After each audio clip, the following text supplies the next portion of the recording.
Hello everyone, this is agri of videos. और आज की वीडियो में हम जानेंगे लेमन ग्रास के बारे में, जो एक वर्सेटाइल हर्ब की कैटेगरी में फॉल करती है। आज हम जानेंगे इसकी कल्टीवेशन, इसकी वैरायटीज, डाइवर्स एप्लीकेशंस और इसका role as an aromatic tropical grass. So let's begin. सबसे पहले लेमन ग्रास, जिसको सिम्बोपोगॉन कहते हैं, तो सिम्बोपोगॉन की स्पीशीज को ये बिलोंग करती है। ये एक ट्रॉपिकल ग्रास है जो कि सिट्रस अरोमा देती है। ये इम्पॉर्टेंट है मेडिकल फील्ड में। ट्रेडिशनल मेडिसिन में इसे यूज़ किया जाता है, डिफरेंट क्विजीन्स में इसे यूज़ किया जाता है, सूप्स में इसे यूज़ किया जाता है और इसे एग्रीकल्चरली भी प्रैक्टिस किया जाता है world wide through out the globe. ठीक है। इसे जाना जाता है रैपिड ग्रोथ के लिए वार्म क्लाइमेट में। हाईली वैल्यूड है ये एज एन एसेंशियल ऑयल। इससे एसेंशियल ऑयल एक्सट्रैक्ट किया जाता है। अरोमा थेरेपी में जैसे और परफ्यूमरी में जैसे काफ़ी इंपॉर्टेंटली यूज़ किया जाता है और एक बहुत ही पोटेंट फ्लेवरिंग देता है कुकिंग के लिए। ये रेजिलिएंट प्लांट ऑफर करता है वेल्थ बेनिफिट्स मल्टीपल सेक्टर्स में। इसके बहुत ज़्यादा बेनिफिट्स हैं। अ, आगे बढ़ें उससे पहले आई रिक्वेस्ट कि आप प्लीज़ चैनल को सब्सक्राइब ज़रूर करें, बेल आइकन को प्रेस करें ताकि आगे आने वाली मेरी वीडियोस की नोटिफिकेशंस आपको टाइमली मिल जाएं। सो अब देखते हैं इसकी वैरायटीज़ को लेकर के। ओवरऑल तो बहुत सारी स्पीशीज़ एग्जिस्ट करती हैं, बट दो मेन वैरायटीज़ इसकी कल्टीवेशन को डोमिनेट करती हैं, जिनके यूनिक कैरेक्टरिस्टिक्स हैं और यूनिक यूजेस हैं। एक है वेस्ट इंडियन लेमन ग्रास, एक है ईस्ट इंडियन लेमन ग्रास। जो वेस्ट इंडियन लेमन ग्रास होती है वो होती है सिम्बोबोकॉन सिट्रेटस, और जो ईस्ट इंडियन होती है वो होती है फ्लेक्सोसस। जो वेस्ट इंडियन लेमन ग्रास है, इसका फीचर ऐसा है कि ये पेल येलो ग्रीन स्टॉक होता है। इसका पेल येलो ग्रीन स्टॉक होता है। स्वीटर इसका अरोमा है, माइल्डर होती है थोड़ी सी, और रॉ जब होगी तो ये मीठा सा अरोमा इसका छोड़ती है। इसकी फ्रेग्रेंस जो है इंटेंसिफाई करती है ब्यूटीफुली जब उसे कुक किया जाता है, जिससे कि ये बहुत ही ज़्यादा कॉमन वैरायटी हो जाती है कलनरी पर्पसेस में यूज़ करने के लिए, और एशिया और करेबियन डिशेस में इसको बहुत ही ज़्यादा प्रोमिनेंटली इस्तेमाल किया जाता है। बात करते हैं Indian east Indian lemon grass की। ये पर्पल टिंज्ड स्टॉक होता है इसका, कुछ पर्पल सा टिंज है इसके स्टॉक में। स्टॉक मतलब ये वाला पोर्शन। स्ट्रॉन्गर इसका अरोमा है, ज्यादा पंजेंट सिट्रस सेंट छोड़ता है जब वो रॉ होता है। प्राइमरीली इसको एसेंशियल ऑयल के लिए कल्टीवेट करते हैं। सिट्राल नाम का जो कंपोनेंट है उसमें ये बहुत रिच होता है। वाइडली इसको मेडिसिनल पर्पसेस के लिए, एरोमेटिक थेरेपी के लिए, कॉस्मेटिक प्रॉपर इंडस्ट्री में भी इसे काफी ज्यादा यूज किया जाता है। इसको समझते हुए एक बार डिफरेंस को और डिटेल में समझ लेते हैं दोनों के बीच में। जो वेस्ट इंडियन लेमन ग्रास होती है, ये वायबल सीड्स नहीं बनाती है। इसकी स्टेम में पर्पल टिंज नहीं होता है। ये लगभग 90 सेंटीमीटर तक ही जाती है। इसकी स्टेम्स मोटी होती हैं, थिक होती हैं। ये फ्रॉस्ट हार्डी नहीं होता है, लेकिन ये लेस ट्रॉपिकल है। culinary डिशेस में इसका मेन यूज रहता है। बात करते हैं ईस्ट इंडियन वाले की, तो ये वायबल सीड्स बनाता है। पर्पल टिंज होता है इसकी स्टेम में। करीब करीब 1.5 मीटर की हाइट तक ये जाता है। इसकी स्टेम्स पतली होती हैं। ट्रॉपिकल, ज्यादा ट्रॉपिकल है ये सिट्रस सिट्राटस से। अरोमेटिक है, एसेंशियल ऑयल्स और मेडिसिन प्रॉपर्टीज ये रखता है। अब इसके प्रोसेस को समझ लेते हैं। इसको कल्टीवेट करना एक रिवॉर्डिंग प्रोसेस है, क्योंकि इसके हर एक कंपोनेंट से आपको बेनिफिट मिलता है। जो क्लम्स होते हैं, मैच्योर क्लम्स होते हैं, वो प्रोपोगेट करने से आपको बेहतर रिजल्ट्स मिलते हैं। लेकिन सीड्स भी यूज की जाती हैं, बट क्लम्स के थ्रू इसका प्रोपोगेशन रहता है। बात करें इसको कैसा टेम्परेचर या एनवायरनमेंट चाहिए, तो ये वार्म मॉइस्ट कंडीशंस में जर्मिनेट करता है। फास्टर रिलायबल ग्रोथ के लिए प्रोपोगेशन, जैसे बताया कि मेच्योर क्लम्स के थ्रू या स्टॉक्स की कटिंग्स के थ्रू प्रेफर किया जाता है। प्लांटिंग के लिए अगर सीडलिंग्स ट्रांस बना रहे हैं, हम सीडलिंग्स के थ्रू प्रोपोगेट कर रहे हैं, तो ट्रांसप्लांट करेंगे सीडलिंग्स को या रूटेड कटिंग्स को वेल प्रिपेयर्ड सॉइल में। इंश्योर करेंगे कि एडिकेट स्पेसिंग रखी जाए ताकि मेच्योर प्लांट साइज हो सके और उसको एयर सर्कुलेशन बेहतर तरीके से मिल सके। कंसिस्टेंट केयर देना बहुत ज़रूरी है, रेगुलर पानी देना बहुत ज़रूरी है, अप्रोप्रिएट फर्टिलाइज़र देना ज़रूरी है, ताकि ये एक्सट्रीम वेदर कंडीशंस को ये कंट्रोल कर सके, रेगुलेट कर सके और ग्रोथ इसकी रोबस्ट हो सके। हार्डीनेस की बात करें तो जो लेमन ग्रास है वो टिपिकली रेडी हो जाता है हार्वेस्ट में 4 से 6 महीने में प्लांटिंग के, जब उसकी एक पर्टिकुलर हाइट और उसकी एक पर्टिकुलर थिकनेस पहुंच जाती है। अब कुछ वैरायटीज के बारे में भी समझ लेते हैं। इंडिया में अडेप्टेड कुछ वैरायटीज हैं, जैसे कि सुगंधी है, प्रगति है, प्रमाण है, RRL 16 है, CKP 25 है, जामा रोजा है। और भी कुछ वैरायटीज हैं जैसे कि कावेरी है, कृष्णा है, ओडी है।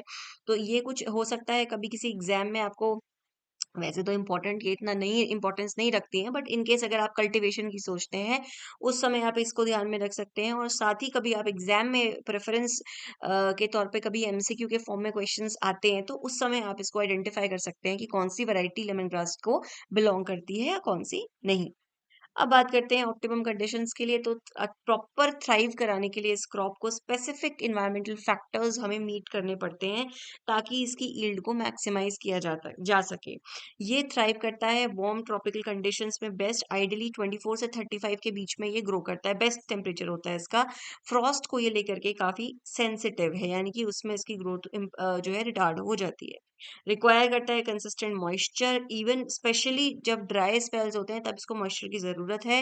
हाउएवर इंश्योरिंग अच्छा ड्रेनेज है, वाटर लॉगिंग नहीं है, रूट रॉट नहीं है, तो ये अच्छी ग्रोथ देगा। प्रेफरेबली जो सॉइल है वो loamy fertile well drained soil है, आइडियल पीएच 5 से 8 के बीच में है।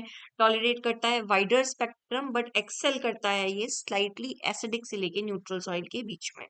बैलेंस्ड फर्टिलाइजर इसके लिए ज़रूरी है। अगर आपको अच्छी विगरस ग्रोथ चाहिए और हायर एसेंशियल ऑयल कंटेंट चाहिए, तो आप इसमें फिर बैलेंस्ड एनपीके फर्टिलाइजर का भी यूज़ करेंगे।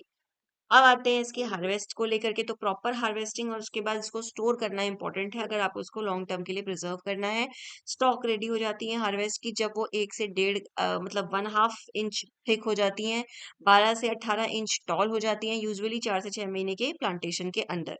कट करना होता है individual stock near the base, ताकि इसे शार्प नाइफ से कट दे करके आप इसे हार्वेस्ट कर सकते हैं। आउटर लीव्स को आप ट्रिम कर सकते हैं और बंडल कर सकते हैं कलनरी या फिर मेडिसिनल पर्पसेस के लिए। फ्रेश स्टोरेज की बात करें, तो जो फ्रेश स्टॉक होता है उसे आप रैप करते हैं डैम्प पेपर टॉवल में और स्टोर कर सकते हैं प्लास्टिक बैग्स में, रेफ्रिजरेट कर सकते हैं 2 से 3 हफ्ते के लिए। और अगर लंबा प्रिजर्वेशन करना है तो उसको हम ड्राई करके, चॉप करके, मतलब फ्रीज करके, प्रोसेस करके हम उसे एसेंशियल ऑयल के फॉर्म में कन्वर्ट कर सकते हैं। तो ये भी एक इसका बहुत इंपॉर्टेंट प्रोसेस है। बात करते हैं इसके यूजेस की, तो ये क्यों इतना प्रोमिनेंट है, क्यों ये एक एग्रीप्रेन्योर्स या जो एंटरप्रेन्योर्स हैं उनके लिए भी एक बहुत अच्छा एक रास्ता बन रहा है एग्रीकल्चर फील्ड के लिए। तो क्या इसके ऐसे फायदे हैं? ये एक मल्टी फंक्शनल प्लांट है, बहुत ही बेनिफिशियल है। किचन से लेकर के नेचुरल पेस्ट कंट्रोल का भी ये काम करता है। किचन में जैसे हमने बताया कि एसेंशियल है, ये बहुत सारी डिशेज़ में एक इम्पोर्टेंट इंग्रीडिएंट की तरह से यूज़ किया जाता है। मेडिसिनल वैल्यू इसकी बहुत अच्छी है, ये एंटी इन्फ्लेमेटरी है, एंटी माइक्रोबियल है और एंटीऑक्सीडेंट प्रॉपर्टीज़ ये रखता है। ये डाइजेस्टिव एड मतलब हमारे डाइजेस्टिव सिस्टम को हेल्प करने में, फीवर को रिड्यूस करने में और कोल्ड और कफ की जो ये काढ़े बनते हैं, उन काढ़ों में भी एक इम्पोर्टेंट मेडिसिन की तरह ये काम करता है। साथ ही बात करें, एक मॉस्किटो रेपेलेंट है, बहुत ही नेचुरल मॉस्किटो रेपेलेंट है। अगर ये आपके घर पे लगा हुआ है, तो आपको मॉस्किटोज़ से राहत मिल जाएगी। इसकी जो स्ट्रॉन्ग सेंट होती है, बाकी कंपेनियन प्लांट की तरह एक्ट करती है, डिटर करती है बाकी गार्डन पेस्ट को, इससे कि केमिकल पेस्टिसाइड्स पे आपकी जो डिपेंडेंसी है वो थोड़ी-सी कम हो सकती है। चैलेंजेस और सॉल्यूशंस की बात करें, तो कल्टीवेट करना एक स्ट्रेट फॉरवर्ड, वैसे तो सिंपल प्रोसेस है, कोई इतना भारी प्रोसेस नहीं है, बट कुछ चीज़ों से आपको बचना है, जैसे कि पेस्ट इन्फेस्टेशन, जैसे कि एफिड है, बग्स हैं, रस्ट फंगस है, ये ओकेजनली इसमें लगती हैं। और ऑर्गेनिक इंसेक्टिसाइड जैसे कि नीम ऑयल का अगर आप इस्तेमाल करेंगे, बेनिफिशियल इंसेक्ट्स को अगर आप इनकॉर्पोरेट करते हैं और प्रॉपर स्पेसिंग रखते हैं, एयर सर्कुलेशन रखते हैं, तो नॉर्मली ये बीमारियां नहीं आती हैं। डिजीजेस की बात करें, तो मेन प्रॉब्लम रूट रॉट की आती है, क्योंकि वाटर लॉगिंग हो जाती है, पानी ज़्यादा रह जाता है, पुअर ड्रेनेज है, तो ये प्रॉब्लम होता है और यही इसका सॉल्यूशन भी है। एलिवेटेड बेड्स बनाना और प्रॉपर एक्सेसिव वाटरिंग को अवॉइड करना, वो सब इसका सॉल्यूशन है। स्टंटेड ग्रोथ और लो यील्ड के लिए क्या कर सकते हैं हम? न्यूट्रिएंट की डेफिशिएंसीज को फुलफिल कर सकते हैं, इनसफिशिएंट सनलाइट है उसे प्रोवाइड कर सकते हैं। रेगुलरली जो पुराने स्टॉक्स हैं उनकी प्रूनिंग करनी चाहिए, ताकि बुशियर नई ग्रोथ आ सके, अच्छी यील्ड मिल सके। और इंश्योर करना है कि फुल सन का एक्सपोज़र मिले और बैलेंस्ड फर्टिलाइज़ेशन मिले, तो ये क्रॉप बहुत अच्छे से ग्रो करती है। अगर आपको एक एज़ अ केस स्टडी अगर हम बात करें इसको, मतलब अगर छोटा स्केल का फार्मर अगर मेरी वीडियो देख रहा है, या अगर आप एग्रीप्रेन्योर हैं और चाहते हैं कि एक स्ट्रैटेजिक लेमन ग्रास कल्टीवेशन करना है, तो सीडलिंग प्रोपगेशन कर सकते हैं, कंसिस्टेंसी के लिए यूटिलाइज़ कर सकते हैं प्रॉपर ऑर्गेनिक फर्टिलाइज़ेशन मेथड्स को, ताकि आपको 30% से भी ज़्यादा अच्छी यील्ड कंपैरेटिवली 2 सालों में ही मिल जाए।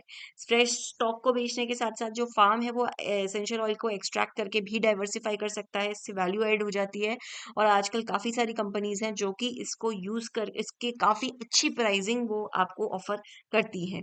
क्योंकि सारे जो अरोमा थेरेपी सेंटर्स हैं, वहाँ पे एसेंशियल ऑयल्स में one of the main essential oil जो कि यूज़ किया जाता है, वो लेमन ग्रास रहता है। सो बात करें इसके सस्टेनेबल और प्रॉफिटेबल फ्यूचर की, तो ये अगर सिंपल भाषा में बोला जाए, ईज़ी टू ग्रो है, मल्टीपर्पज़ है, इकोनॉमिकली वैल्यूएबल क्रॉप है, इसकी जो एडैप्टेबिलिटी है और डाइवर्स एप्लीकेशंस इसको एक्सीलेंट चॉइस बनाते हैं। इनकॉर्पोरेट करने से नेचुरल पेस्ट कंट्रोल मेथड्स को अगर हम इनकॉर्पोरेट करते हैं प्रोसेस में प्लस इसकी सॉइल की हेल्थ पे भी ध्यान देते हैं, तो हम सस्टेनेबल फार्मिंग की तरफ इसको लेके जा सकते हैं। और ये बहुत ही अच्छा पोटेंशियल क्रॉप है, जिसको हम आगे एज़ अ फ्यूचर देख सकते हैं। अगर आपको कंटेंट पसंद आया है, तो प्लीज़ चैनल को सब्सक्राइब करें। अगर आपकी कोई क्वेरीज़ हैं, कमेंट बॉक्स में उसे शेयर करें। अगर ये कंटेंट आपको पीडीएफ के फॉर्मेट में चाहिए तो मेरे टेलीग्राम ग्रुप में जुड़ें और वहाँ से इसकी पीडीएफ ऑब्टेन करें। अगर आपको कंटेंट पसंद आया है, फिर से कहूँगी प्लीज़ चैनल को लाइक कीजिए, अपने दोस्तों के साथ शेयर कीजिए। Thank you for watching.